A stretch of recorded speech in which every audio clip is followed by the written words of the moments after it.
Muy buenas tardes, profesoras. Mi nombre es Dominica Ignacia González Rodríguez. Mi RUT es el 19-963-075-K. Actualmente me encuentro en cuarto año de Pedagogía en Educación Diferencial con mención en Trastornos de la Comunicación y el Lenguaje, ingresando a la carrera en el año 2019. Con esta información doy inicio a mi defensa de práctica progresiva número 7. Bueno, los datos generales del contexto educativo. Mi práctica progresiva fue realizada en el Colegio Pillalicán de Puerto Montt, ubicado en la población Ampliación Chiloé, calle Quillón 301, específicamente en el tercero básico del establecimiento, trabajando de manera continua con 12 estudiantes focos asignados por la docente guía. La misión del Colegio Pillalicán es entregar a todos sus estudiantes una educación inclusiva y de calidad en la formación personal y todas las áreas del saber.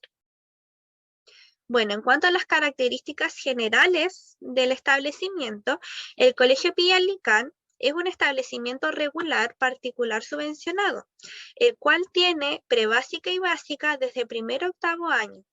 El establecimiento está compuesto por la directora, jefa UTP, psicóloga y coordinadora PIE, por los inspectores, seguido de la educadora de párvulo, 9 profesores de educación básica, en donde puse como referencia a la profesora jefe del curso en el que yo estuve. También hay 6 educadoras diferenciales, que al igual que en el caso anterior, puse a la educadora diferencial de mi curso y también quien fue mi docente guía. Por último, pero no menos importante, tenemos a los asistentes de aula y a los asistentes de la educación, quienes se encargan del orden y la limpieza del establecimiento. En cuanto a las características del curso, el tercero año básico está compuesto por 27 estudiantes, en donde las principales necesidades educativas especiales detectadas eran trastorno del espectro autista, discapacidad intelectual y trastorno específico del lenguaje, con un total de 14 estudiantes en el proyecto de integración escolar. Mi principal función en esta práctica fue trabajar junto a 2 estudiantes en particular los días jueves y viernes en las asignaturas de lenguaje y matemáticas, pero básicamente estaba todo el día con ellos cuando asistían a clases. Los estudiantes mencionados con anterioridad eran ambos de sexo masculino, uno tenía 9 años y el otro 10, y ambos eran TEA, pero eran muy distintos el uno del otro, partiendo porque uno era preverbal y el otro tenía una adquisición del lenguaje casi nula. A los estudiantes se les entregaba el apoyo correspondiente en el aula regular. Cada semana se trabajaban diversos objetivos de aprendizaje, los cuales eran enviados por la docente guía. Las actividades por lo general eran con material concreto, ya que esto captaba más el interés, por lo que su periodo de concentración era mucho más largo.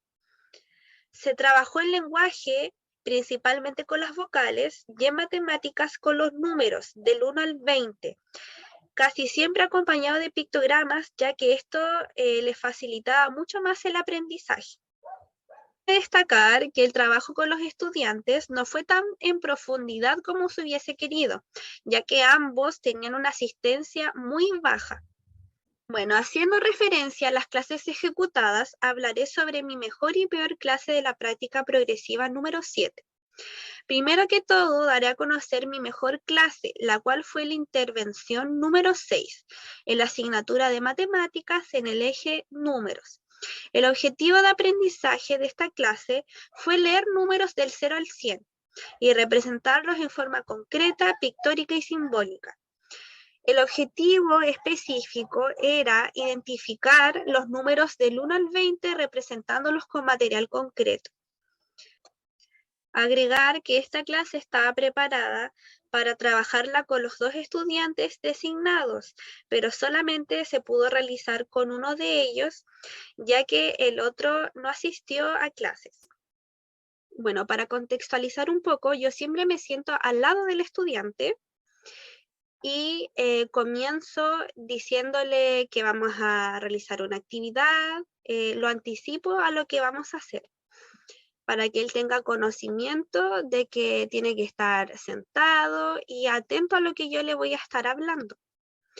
Posterior a esto, le hago una activación de conocimientos previos, que en este caso fue una actividad que hicimos en el cuaderno, donde yo le escribí números al azar del 1 al 20 y él debía representarlo con círculos. Por ejemplo, si yo le escribía el número 5, él al lado debía dibujar 5 círculos representando el número que yo había escrito. Posterior a esto le presenté el material con el cual trabajaríamos, que en este caso fue algo que yo creé y puse el nombre de pizarra numérica, ya que como bien dice el nombre, era una pizarra hecha con material reciclado y en la parte superior tenía una botella en la mitad, la cual estaba muy bien pegada para que ésta pudiera durar toda la actividad. Bueno, la actividad básicamente consistía en escribir números en la pizarra al azar del 1 al 20 y el estudiante debía introducir porotos en la botella representando el número indicado. También debía cerrar la botella con la tapa que tuviera el número que correspondía. En la imagen podemos ver, por ejemplo, que ahí estamos trabajando con el número 12. Yo le escribía el número abajo y él iba al tiro a recoger los porotos y tenía que meter adentro 12 porotitos. Y después al lado se ven unos círculos celestes, que esas son las tapas que él tenía que ponerle a la botella. Tenía que buscar el número 12 y cerrar la botella. Una vez se realizó la actividad con todos los números del 1 al 20, se puso fin a la clase con preguntas, en donde le pregunté si le había gustado la actividad y qué había sido lo que más le había llamado la atención de la clase. Si bien el estudiante es preverbal y él se comunica por palabras aisladas, él sí es capaz de demostrar cuando está contento o enojado o algo es de su agrado o no. Entonces yo vi que él estaba muy feliz por la actividad que habíamos hecho. Incluso él me decía, tía, feliz, porque él así se comunica, solamente con ciertas palabras, por lo que yo di a entender de que la actividad le había gustado mucho. Para mí, esta fue mi mejor clase con uno de mis estudiantes asignados, ya que le llamó tanto la atención el material que llevé, lo cual hizo que estuviera toda la clase enfocado en realizar la actividad. No hubo distractores, no se paró de su puesto, no hubo golpes en la mesa ni gritos, que es como lo habitual que él hace en las clases, por lo que para mí fue un avance muy grande y significativo.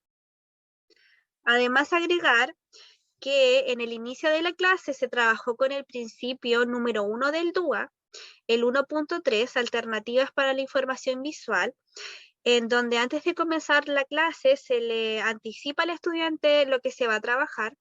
También el 3.1 de activar conocimientos previos. En el desarrollo trabajé con el principio 3, el de múltiples medios de implicación, con el 7.1 de optimizar la elección individual y la autonomía, el de 7.3, minimizar la sensación de inseguridad y las distracciones. Y finalmente en el cierre trabajé con el principio 2 del DUA, el de múltiples medios de acción y expresión, y también con el 5.1 de utilizar múltiples formas o medios de comunicación. Por otro lado, tenemos a mi peor clase, la cual a mi parecer fue la intervención número 1, la cual fue la asignatura de lenguaje eje comunicación oral. En esta actividad trabajé con dos objetivos, ya que cada uno de mis estudiantes focos trabaja con diversos niveles. Uno está con el objetivo 8 de primero básico, comprender información explícita de textos escuchados con apoyos visuales. Y el otro está con el objetivo 6 de nivel de transición, comprender por medio de pictogramas, frases cortas y o situaciones de la vida diaria. Al igual que los objetivos que nombré anteriormente, en los específicos también era uno para cada estudiante. El primero, reconocer las vocales a través de asociación de pictogramas, y el segundo, identificar las vocales. La clase consistía en 3 actividades, en donde, como vemos acá arriba, primero debían asociar las vocales con pictogramas. La segunda actividad, que es la que vemos abajo, es una sopa de letras, en donde debían encerrar en un círculo las vocales según los colores predeterminados. Y en la última actividad, debían escribir las vocales según los ejemplos.